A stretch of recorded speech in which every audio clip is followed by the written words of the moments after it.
আফিয়া সিদ্দিকা আপনার পাকিস্তানের একজন কোরআনের সায়েন্টিস্ট, যেই মহিলাটার নাম ছিল আফিয়া সিদ্দিকা।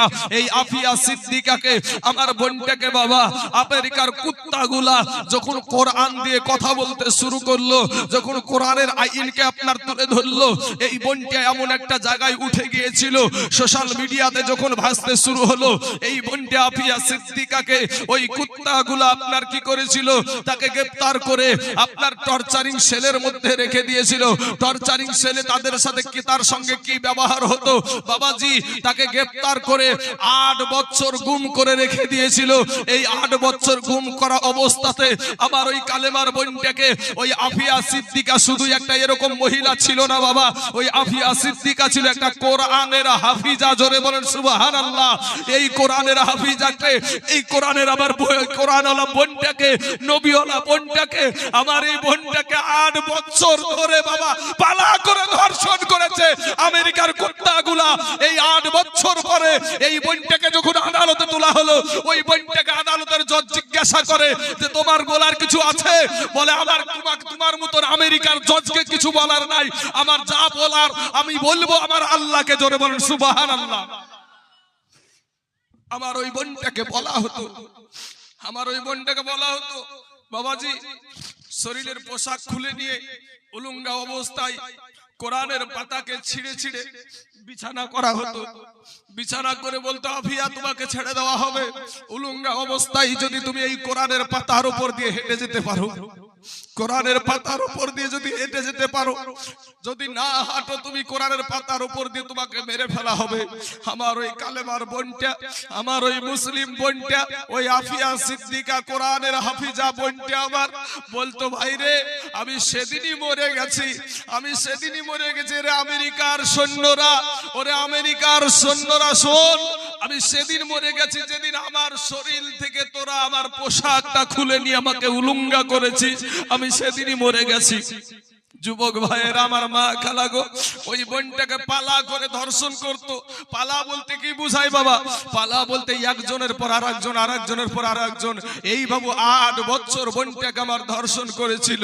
এরপরে যখন আদালতে তুললো, বলে তোমার মতন আমেরিকার জজকে আমার কিচ্ছু বলার নাই, আমি যা বলবো আমার আল্লাহকে বলবো। আর একটা কথা জজ সাহেব গো, আর একটা কথা বলতে চাই, পৃথিবীর যুবক মুসলমান যুবকগুলোকে আমি একটা কথা বলতে চাই যে আমি আফিয়া সিদ্দিকা কি তাদের বোন না? আমি আফিয়া সিদ্দিকা কি তাদের কালেমার বোন না? আমাকে 8 বছর ধরে গুম করে তারা পালা করে ধর্ষণ করে, আমার জন্য কেউ আওয়াজ তুললো না, আমার জন্য কেউ একটা কথা বললো না। আমি এটাই শুধু জানতে চাই যে আমার মুসলমান যুবক, সারা পৃথিবীর মুসলমান যুবকদের কাছে আমি এটাই বলতে চাই যে ভাই আমি কি তোদের কালেমার বোন না? আমি কি তোদের মুসলমান বোন না? যে আমি হক কথা বলার জন্য, কোরআনের কথা বলার জন্য, নবীর কথা বলার জন্য আমাকে পালা করে ধর্ষণ করে বই রে, তোদের বোন কি এরকম? আমার একটু মায়া লাগে না তোদের? একটা জোরে সোরে বলেন না সুবহানাল্লাহ। বাবাজি আমার ভাইয়েরা, আমার মা খালা শুনেন, বলতে গেলে মাগো বহুত ঘটনা আছে মা। ও মা জননীরা, আমি যাওয়ার ইচ্ছা আমার নবীজির জীবনের দিকে, কিন্তু এমন একটা সিস্টেমের মধ্যে চলে এসেছে আমি। তার একটা বিষয় আমি এই বিষয়ে বলি আমার মা খালাদেরকে উদ্দেশ্য করে। মা, যারা তোমাকে পাওয়ার দিচ্ছে, যারা তোমাকে পাওয়ার দিচ্ছে মা, এই মানুষগুলা, এই নেতাগুলা, এই মন্ত্রীগুলা মা তোমার আপন না। তোমার আপন যদি হয় তাহলে তোমার স্বামী। 1000টা টাকা পাও বোন রে, 1000টা টাকা পাও মা, দিয়ে তুমি বলছো তোমার স্বামীকে যে আমার 1000 টাকার দিকে তোমার চোখ যায়, কিন্তু তোমার স্বামীটা তার দেহকে পাষাণ করে দিয়া, দেহের ঘাম ঝরিয়ে মাঠে ঘাটে রাস্তাতে বিদেশের জমিনে পাড়ি দিয়ে কুয়েতে, কাতারে, সৌদিতে, কেরালাতে, চিন্নাতে, বোম্বেতে যায় না ভাই? এই যে ইনকাম গুলা করে আমরা কাদেরকে খাওয়াই? আমাদের মেয়েদেরকে, আমাদের বিবিদেরকে, এই সন্তানদেরকে ভালো রাখার জন্যই তো পুরুষদের এত ত্যাগ। হ্যাঁ, কিন্তু সেই পুরুষটাকে মা তোমরা আপন করতে জানো না। তোমাকে 1000 টাকা দিচ্ছে আর তোমার দিকে একটু আইনটা বাড়িয়ে দিয়েছে, এর কারণে তুমি পুরুষের সাথে স্বামীর সাথে তুমি আঙ্গুল তোলো, স্বামীর দিকে আঙ্গুল তোলো। কিন্তু মা একটা ঘটনা তোমাকে বলি, একটু কানটা খুলে শুনো। গুজরাটের বুকে 2002 সালে গোধুরার স্টেশনে ট্রেনের বগিতে আগুন লাগাকে কেন্দ্র করে আবার হাজার হাজার এরকম যুবক ভাই, এরকম নওজোয়ান যুবককে বাবা গ্যাস পেট্রোল দিয়ে জ্বালিয়ে পুড়িয়ে আবার এই যুবকগুলাকে শেষ করে দিয়েছিল। বাবাজি, এই রকম মহিলা যারা 8 মাসের বাচ্চা পেটে, 9 মাসের বাচ্চা পেটে, 10 মাসের বাচ্চা পেটে, এই মহিলাগুলা পুলিশকে গিয়ে বলেছিল, পুলিশ বাবু আমাদের জন্য একটু নিরাপত্তার জায়গা করে দিন। ওই পুলিশগুলা বিশ্ব হিন্দু পরিষদকে লেলিয়ে দিয়ে ওই সমস্ত মহিলাদের পেটকে চিরে সন্তানকে বের করে তীরের আঘাতে করে খেলা করেছিল। সেদিন ওই গুজরাটের বুকে মুখ্যমন্ত্রী ছিল নরেন্দ্র মোদী। মুখ্যমন্ত্রী কে ছিল? 2002 সালে মুখ্যমন্ত্রী ছিল গুজরাটের নরেন্দ্র মোদী। আজ বলে মুসলিম মহিলাদের সম্মান দেওয়া হয় না, অধিকার দেওয়া হয় নাই, 3 তালাক দেওয়া যাবে না। সেদিন ওই নরেন্দ্র মোদীর কি চোখে বাবা ঠাটা পড়েছিল? সেদিন কি আর চোখে ঠাটা পড়েছিল? সেদিনও তো ওখানকার উনি মুখ্যমন্ত্রী ছিল। তাহলে সেদিন কেন তার সেই সমস্ত আমার গর্ভবতী মায়েদের জন্য কিছু করেনি? ভাই, জানা যায় এখন উঠাচ্ছে মানে বোঝা যায় এদেরকে উঠিয়ে আমাদেরকে শেষ করবে, ইসলাম ধর্মটাকে শেষ করবে। বাবাজি আমার ভাই জানেরা, আল্লাহ বুঝার তৌফিক দান করুক, সবাই বলেন আমিন। আল্লাহ বুঝার তৌফিক দান করুক, সবাই বলেন আমিন। আল্লাহ আমার মায়েদেরকে, যুবক ভাইদেরকে হেদায়াত দান করুক, সবাই বলেন আমিন। আল্লাহ সবার আগে আমাকে হেদায়াত দান করুক, সবাই বলেন আমিন। একবার দুরূদে পাক পড়েন, আল্লাহুম্মা সাল্লি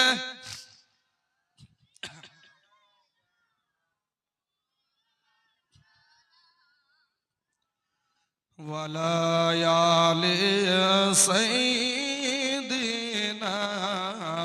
মাওলানা মুহাম্মদ সাল্লাল্লাহু আলা মুহাম্মাদিন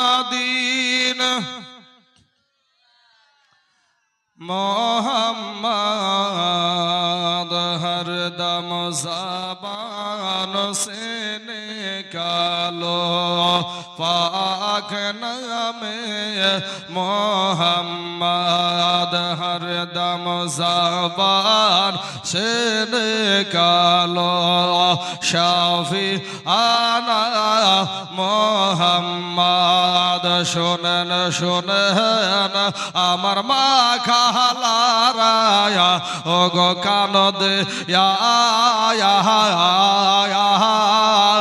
तुमरा शामिर शे एबा कहरो माया आगो मन दिया शोनेन शोनेन अमर मा खालाराया ओ गो कानो दे या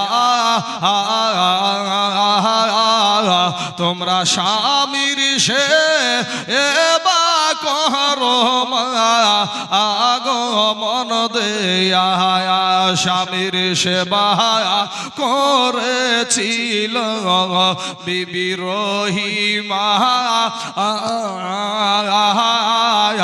আর জান্নাতে হইল মায়া আহাগো ঠিকানা স্বামীর সেবা করেছিল বিবি খাদিজা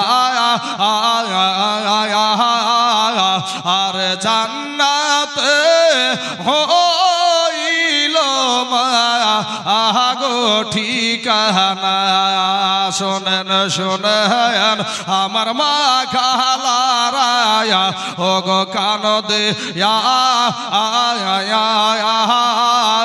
তোমরা স্বামীর সে এবা করো মায়া আহাগো মন দেয়া। বাবাজি আমার সোনা মানিকরা, আমার ভাই জানেরা, আমার নাবির কিছু কষ্টের জীবনী আপনাদের সম্মুখে তুলে ধরব। তবে ভাই আল্লাহ কোরআনে বলেছেন হুন্না লিবাসুল্লাকুম ওয়া আনতুম লিবাসুল্লাহুন্না, স্ত্রী হলো স্বামীর পোশাক আর স্বামী হলো স্ত্রীর পোশাক। আপনি বিবিকে ঠিক মতন খাবার দিবেন না, রোজ বলবেন যে আমার পা খানা টিপিয়ে দাও। আপনি রোজ মারপিট করবেন, মদ খেয়ে বেড়াবেন, গাঁজা খেয়ে বেড়াবেন, আর খাওয়ার পরে আপনি এসে বলবেন আমার পা টিপো। একদিন দুই দিন টিপতে টিপতে আর একদিন বলবে তোমার ফাটা পায়ে আমি তেল লাগাতে পারবো না। হুন্না লিবাসুল্লাহ কুমান্তুম লিবাসুল্লাহ হুন্না, স্ত্রী হলো স্বামীর পোশাক, স্বামী হলো স্ত্রীর পোশাক।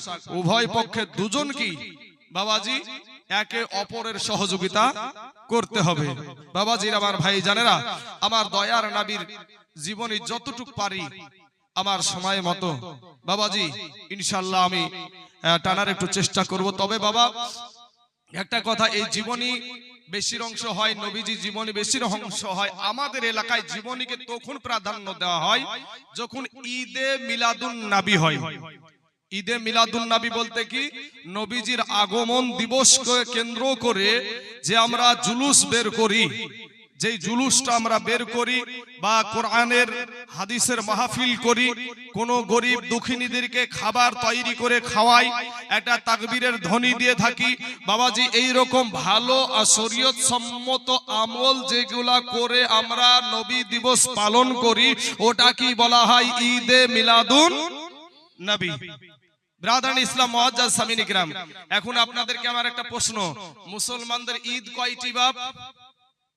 এ ভাইরা, মুসলমানের ঈদ কয়টি হয়? কথা বলেন না ভাই, কিছুই জানেন না আপনারা। মুসলমানের ঈদ হইল, আপনাদেরকে জিজ্ঞেস করলে অনেক জায়গায় জিজ্ঞেস করেছি বাবা, তারা বলে দুইটা, একটা হলো ঈদুল ফিতর আর একটা হলো ঈদুল আজহা, এই দুইটা ঈদ।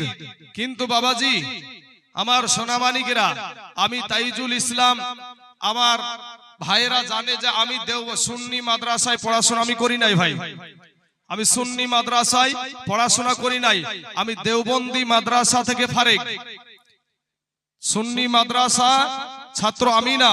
কিন্তু বাবাজি আমার ভাই জানেরা, আসুন আমি সামনে বাড়ি কিসের লেগে সুন্নি হয়েছি ও কথা বলার আমার আজকে টাইম নাই বাবাজি।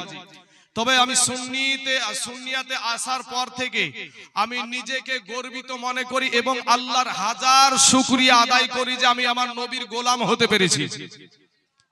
ভাই এই তাইজুলকে একদিন কেউ চিনত না, যখন সুন্নিয়াতে আসলাম তো নবীর শান যখন বলিষ্ঠ কণ্ঠে যখন আমি বলতাম বাবা, তো এই বলিষ্ঠ কণ্ঠে বলতে বলতে আমার আল্লাহ সেই নবীর ওসিলায় আমাকে এই জায়গাতে আজ পৌঁছায়া দিয়েছে। এই চেয়ারে বসার মতন যোগ্যতা আমার নাই, আমি অত বড় আলেম না বাবা, আমি অত বড় আলেম না, ওই ইটু ধান কিছু জানি যে ফুটুর ফুটুর করে খুব নাম নিয়ে বাড়াবো এরকম মৌলবি আমি না বাবা, আমি একটা নগণ্য নাদান, অত আমার কিছু ভিতরে ইলমিয়াত নাই। তবে বাবা আমি রিসার্চ করতে গিয়ে মুসলমানের ঈদ পেয়েছি বাবা 1 বছরে 56টা আমি পেয়েছি। এখন আমার বড় বড় হুজুর যারা আছেন, মুফতি সাহেব যারা আছেন, শাইখুল হাদিস যিনারা আছেন, উনারা আরো বেশি পেতে পারে। তবে 1 বছরে আমি মুসলমানদের ঈদ পেয়েছি 56টা। কথা ভাই 56টা ঈদ পেয়েছি।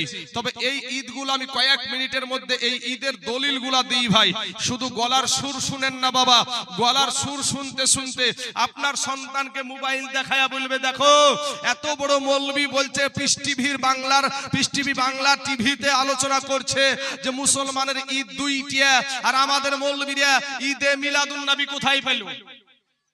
বুঝলেন না বাবা, ঈদে মিলাদুন নবী, তাহলে এখানে একটা ঈদ প্রকাশ করছে না, তো এই ঈদ কোথায় পেল সুন্নি মৌলবীরা? তাহলে এই মৌলবীরা আমাদেরকে ভুল বুঝাচ্ছে। এই রকম করে মানুষ আপনার সন্তানকে ফিতনা সৃষ্টি হচ্ছে বাবা। আপনাদের এলাকায় উত্তর দিনাজপুর আলহামদুলিল্লাহ সুন্নিয়াত অনেক আছে, কিন্তু মুর্শিদাবাদে এই নিয়ে সব সময় কিলাকিলি লাগিয়ে আছে বাবা, এই নিয়ে কিলাকিলি লেগে আছে। তবে দেখেন আপনার ইমাম জালালউদ্দিন সুয়ুতি রহমতুল্লাহ আলাইহির আপনার ফাতহুল কাবীরের মধ্যে এবং আবু নুয়াইম ইসফাহানি রহমতুল্লাহ আলাইহির হিলিয়াতুল আউলিয়া কিতাবের মধ্যে উল্লেখ করা হয়েছে আন ইবনে আব্বাস রাদিয়াল্লাহু তাআলা আন ক্বালা ক্বালা রাসূলুল্লাহ সাল্লাল্লাহু আলাইহি ওয়াসাল্লাম ইন্না হাযা ইয়াউমা ঈদিন জাআলাহু আল্লাহু লিল মুসলিমিন। জোরে একবার বলেন সুবহানাল্লাহ। দলিল শুনেন বাবা, দলিল শুনেন একটু। আমার দয়ার নবীজি ওয়াজ করছেন কি ইন্না হাযা ইয়াউমা ঈদিন জাআলাহু আল্লাহু লিল মুসলিমিন। আজকে কি বার দিন গেছে বাবা? শুক্রবার আল্লাহর নবী বলছেন যে এই শুক্রবারের দিনকে আমার আল্লাহ পাক মুসলমানদের জন্য ঈদ হিসাবে নির্ধারণ করেছে। জোরে বলেন সুবহানাল্লাহ। তারপরে আরেকটা দ্বিতীয় হাদিস বলি বাবাজি, আন আবি হুরায়রা রাদিয়াল্লাহু তাআলা আন ক্বালা সামি'তু রাসূলুল্লাহ সাল্লাল্লাহু আলাইহি ওয়াসাল্লাম ইন্না ইয়াউমাল জুমআতি ইয়াউমু ঈদ। আমার বিখ্যাত সাহাবী হযরত আবু হুরায়রা রাদিয়াল্লাহু তাআলা আনহু বর্ণনা করছেন যে দয়ার নবীজি বলেছেন ইন্না ইয়াউমাল জুমআতি ইয়াউমু ঈদ, নিশ্চয় জুমার দিন হলো ঈদের দিন। জোরে বলেন সুবহানাল্লাহ। এ আমার কালেমার ভাইয়েরা, এ আমার উত্তর দিনাজপুর মুসলমানেরা, এই আসমানের নিচে এই জমিনের উপরে এমন কোন বাপের বেটার জন্মই হয় নাই যে শুক্রবারের দিনটাকে ঈদ অস্বীকার করে। কিন্তু বাবা আল্লাহর ঘর মসজিদে উঠে জুব্বাওয়ালা ব্যক্তি, পাগড়িওয়ালা ব্যক্তি, টুপিওয়ালা ব্যক্তি মিথ্যা কথা বলে যে মুসলমানের ঈদ হলো দুইটা, আর সুন্নি মৌলবীরা এটাকে নিয়ে বাড়াবাড়ি করে ঈদে মিলাদুন নবী বের করেছে। কিন্তু বাবা সহি হাদিসে আছে শুক্রবারের দিনটা হলো ঈদের দিন। শুক্রবারের দিন ঈদের দিন। এমন কি ভাই গরিব মানুষদের জন্য শুক্রবারের দিনটা হলো হজের দিন। বাবা শোনা, যারা মানবে একটা হাদিসই মানবে, যারা মানবে না হাজারটা দিনকে তারপরও মানবে না, তাই না ভাই?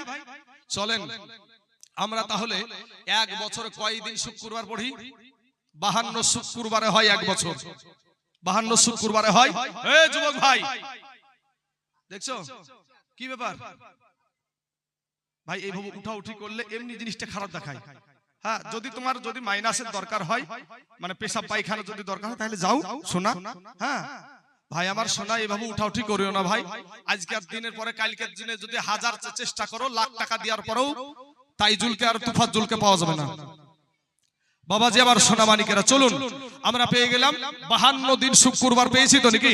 52টা দিন শুক্রবার, তাহলে 52 দিনই হলো ঈদের দিন। 52টা ঈদের দিন পেলেন। আমি বলেছি 56টা। এখনো কটা বাকি গো চাচা? এখনো 4টে বাকি। এখনো 4টে বাকি আছে। চলেন ঈদুল আজহার ঈদুল ফিতর কটা হলো? 54টা। 54টা হয়েছে, এখনো 2টা বাকি।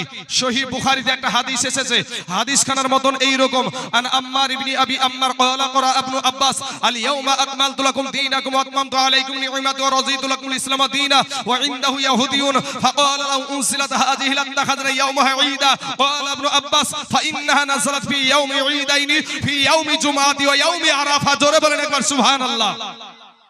হযরত আম্মার ইবনে আবি আম্মার রাহমাতুল্লাহ আলাইহি বলছেন যে দয়ার নবীজির সাহাবী হযরত আব্বাস রাদিয়াল্লাহু তাআলা আনহু একটা কোরআনের আয়াত তেলাওয়াত করলেন। কোন আয়াতটা? আল ইয়াউমা আকমালতু লাকুম দীনাকুম ওয়া আতমামতু আলাইকুম। এই আয়াতটা তেলাওয়াত করছেন। ওয়া ইনদাহু ইয়াহুদিয়ুন, ওখানে এক ইহুদি উপস্থিত আছে। তো ইহুদি বলছেন যে ওগো আব্বাস, এই আয়াতটা যদি আমরা ইহুদিদের উপরে নাজিল হতো, এই আয়াতটা যদি আমরা ইহুদিদের উপরে নাজিল হতো, তো যেদিন আয়াতটা নাজিল হয়েছিল সেই দিনটাকে আমরা ঈদ হিসাবে পালন করতাম। ইহুদি বলছে। তখন ইহুদিকে বলছেন ক্বালা ইবনে আব্বাস, আব্বাস বলছে শুনো, এই আয়াত যেদিন নাজিল হয় সেদিন আমাদের 2টা ঈদের দিন ছিল। কি কি? ফি ইয়াউমি জুমআতি ওয়া ইয়াউমি আরাফা। একটা ছিল জুমার দিন আর একটা ছিল আরাফার দিন। জোরে বলেন সুবহানাল্লাহ। তাহলে জুমার দিন তো আগেই পেয়েছি ভাই, আরাফার দিনটা পেলাম আবার নাকি? আরাফার দিনটাও ঈদের দিন। 9 জিলহজে যে আরাফার ময়দানে যে দৌড়াদৌড়ি চলে হজ ব্যক্তিরা, তাহলে সেই দিনটাও হলো ঈদের দিন। সহিহ বুখারী। এখানেও বললে হয় জাল হাদিস, ওদের তো কিছু বাধা না বাবা। তাহলে পাওয়া গেল। তাহলে আরেকটা ঈদের দিন পেলাম কোনটা বাবা? আরাফার দিন।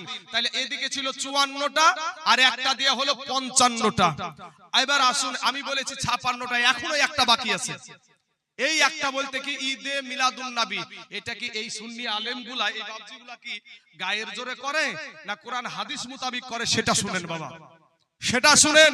এ যুবকেরা, আমার ভাই জানেরা, গেটটা ছেড়ে দাও ভাই, গেটটা ছেড়ে দাও। গেটের কাছে দাঁড়িয়ে রূপ দেখায়ও না ভাই। আসো তুমি আমার কালেমার ভাই, ভিতরে চলে আসো। তোমার বাবা মুসলমান, তোমার দাদা মুসলমান। আমার কমিটির ভাইদেরকে বলবো গেট সব সময় পরিষ্কার রাখবেন, কারণ আমার মা বোনেরা প্রবেশ করছে, তাদেরকে আসার সুযোগ করে দিবেন। গেটে কেউ দাঁড়াবেন না। বাবাজি আমার ভাইজানেরা, তাইলে আমরা এই যে সুন্নি আলেমেরা যে ঈদে মিলাদুন নবীর যে জুলুস বের করে, এই সভা করে, আলোচনা করে, এটা আমরা কোথায় পেলাম? এটা আমরা কেন করি? আমাদেরকে বলছে এরা এগুলো সব বানোয়াট ঘটনা। দেখেন আল্লাহর কোরআনকে আপনারা মানেন তো নাকি? এ বাবা উত্তর দিতে হবে, কোরআনকে মানেন? এ ভাই কোরআনকে মানেন? হাত উঠিয়ে বলেন মানেন। আলহামদুলিল্লাহ, মাশাআল্লাহ, হাত নামান। বাবাজি শোনা, কোরআনকে আপনিও মানেন, আমিও মানি। কোরআনকে কেউ যদি সন্দেহ করে মুসলমান থেকে খারেজ হয়ে যাবে, মুসলমান থেকে খারেজ হয়ে যাবে। বাবাজি ওই কোরআনের সূরা ইউনুস, একটা সূরার নাম হলো সূরা ইউনুস। সূরা ইউনুসের 58 নম্বর আয়াত। কত নম্বর আয়াত? জোরে বলতে হবে, কত নম্বর ভাই? 58 নম্বর আয়াত। যাতে আপনাদের মনে থাকে তার জন্য আমি রিপ্লাই করছি, বারবার জিজ্ঞেস করছি। তো সূরা ইউনুসের 58 নম্বর আয়াতে বলা হয়েছে, কুল বিফাদলিল্লাহি ওয়া বিরহমাতি ফাবিযালিকা ফালইফরাহু। আপনার দেশে যদি বাংলা তরজমার কোরআন শরীফ থাকে, আপনি যদি পড়তে পারেন, এখন যে দেখেন গা, যদি না মিলে এই উত্তর আপনার উত্তর দিনাজপুরের জমিনে আমি তাইজুল ইসলামের জিহবা খাড়া কেটে ফেলবেন। ও বাবাজি, আর যদি সঠিক বলি তাহলে আপনিও আমিও মানি, আপনি আমি একসাথে জান্নাতে যাব। জোরে বলেন ইনশাআল্লাহ। ভাই শোনা, আমার আব্বা জানেরা, এই ভাইরা তোমরা একটু তাড়াতাড়ি করবা। আমার ইউটিউবার ভাইরা হ্যাঁ, বসে বসে কাজ করা যায়। বাবাজি আমার সোনা মানিকেরা, আমার ভাই জানেরা, তাহলে আল্লাহ বলছেন কুল বিফাদলিল্লাহি ওয়া বিরহমাতি ফাবিযালিকা ফালইফরাহু। আমার আল্লাহ বলছেন, হে হাবিব আপনি বলুন আমার তরফ থেকে, অর্থাৎ আল্লাহর তরফ থেকে রহমত পাওয়ার পরে, ফজল পাওয়ার পরে, ইলম পাওয়ার পরে কি করো তোমরা? খুশি করো, খুশি করো। এখন আপনাদের কাছে আমার প্রশ্ন একটা, বাবা এই উত্তর দিনাজপুরের মুসলমানেরা, আপনাদের কাছে আমার একটা প্রশ্ন, আপনারা একটু উত্তরটা দিবেন গলার আওয়াজ দিলে। বাবাজি যেটা জিজ্ঞেস করছি একটু গলার আওয়াজ দিয়ে বলবেন। বলেন তো 12ই রবিউল আউয়াল সুবহে সাদেকের টাইমে আপনার নবীকে পেয়ে আপনারা খুশি না বেজার? আলহামদুলিল্লাহ। যারা বললেন না তারা বোধহয় অখুশি নাকি রে ভাই? হ্যাঁ, তাদের মনে হয় রাগ। হ্যাঁ বাবাজি সোনা মানিকেরা, তাহলে আমরা খুশি। এখন এখানে মৌলভী সাহেবেরা বসে আছে, আমি জানি এই মৌলভী সাহেবদেরকে জিজ্ঞাসা করেন এই খুশির আরবি হলো ঈদ। খুশির আরবি কি? খুশির ঈদ এসেছে বলে না? খুশির ঈদ এসেছে বলে না? একটা গজল বলে, গজলটা আমার মুখস্থ নাই, তবে খুশির ঈদ এসেছে। তো খুশির আরবি হলো ঈদ। আল্লাহ বলছেন রহমত পাওয়ার পরে তোমরা খুশি করো, ঈদ করো। এখন আমাদের নবী 12ই রবিউল আউয়ালে এসেছেন বাবা, তো আমাদের নবীজি আমাদের জন্য কি সেটাও জিজ্ঞেস করেন কোরআনকে। কোরআন বলছে ওয়া মা আরসালনাকা ইল্লা রাহমাতাল লিল আলামিন। আমার আল্লাহ সারা জাহানের জন্য আপনার নবী আমার নবীকে রহমত করে পাঠায় আছে। আর সেই রহমত পাওয়ার পরে আমার আল্লাহ নিজে ওয়াজ করেছেন তোমরা ঈদ করো, খুশি করো। জোরে জোরে বলুন সুবহানাল্লাহ। ভাই তাইলে আল্লাহ ঈদ করার কথা আল্লাহ বলেছে, আমরা আল্লাহর হুকুম মানি। যারা এটার বিরোধিতা করে ও আল্লাহরও বিরোধিতা করে। বুঝলেন না কথাটা? বুঝতে পেরেছেন? মাশাআল্লাহ। বুঝলে বুঝ পাতা, না বুঝলে তেজ পাতা। বাবাজি তাহলে যতগুলা কথা আমি বললাম কোরআন থেকে বলেছি এবং হাদিস থেকে বলেছি তো নাকি ভাই? একটু তো বাইরে যাই নাই। সোনা মানিকেরা চলুন সামনে বাড়ি। তাহলে আমরা পেয়ে গেলাম 56টা ঈদ। পেয়েছেন আপনারা? পেয়েছেন আলহামদুলিল্লাহ, মাশাআল্লাহ। আমার দয়ার নবীজির আব্বা জানের নাম ছিল আব্দুল্লাহ। আমার দয়ার নবীজির মা জননীর নাম ছিল আমেনা। আর আমার নবীজির দাদার নাম ছিল আব্দুল মুতাল্লিব। সেই আব্দুল মুতাল্লিব বাবা একদিন বৈঠকখানা, বুঝেন তো আপনারা, বাইরে যে মানুষ মেহমান আসলে যে বাইরে বসতে দেয় ওইটাকে আমরা বলি বৈঠকখানা। তো এইরকম জায়গাতে বসে আছে আমার বাবাজি। আপনাদের কাছে একটা অনুরোধ রাখবো, আজ বাবাজি বিদায় হয়ে যাব, আবার কোনোদিন দেখা হবে কি তা জানি না বাবা। আমি হয়তো মরে যাব কি আপনারা মরে যাবেন, আপনাদের ভিতরে হয়তো কেউ মারা গেল কি আমি মারা গেলাম। একটা অনুরোধ রাখবো, আমার মহব্বতে না, এই স্টেজে যতগুলো আলেম ওলামা বসে আছে আজ একটু সময় আমি কমিটির কাছে একটু বেশি নিব বাবাজি। হুজুরদেরকে বলবো যে হুজুর কিছু দলিল পেশ করতে গিয়ে আমার একটু লেট হয়ে এসেছে। তো আমি বলবো যে বাবা একটা অনুরোধ জানাই, এই স্টেজের আলেম ওলামা, এই আপনাদের ইমাম সাহেব, কারো মহব্বতে বলছি না, আমার মহব্বতেও না। একটা অনুরোধ করবো আপনাদের নবীর মহব্বতে, মানবেন না মানবেন না? মানবেন তো?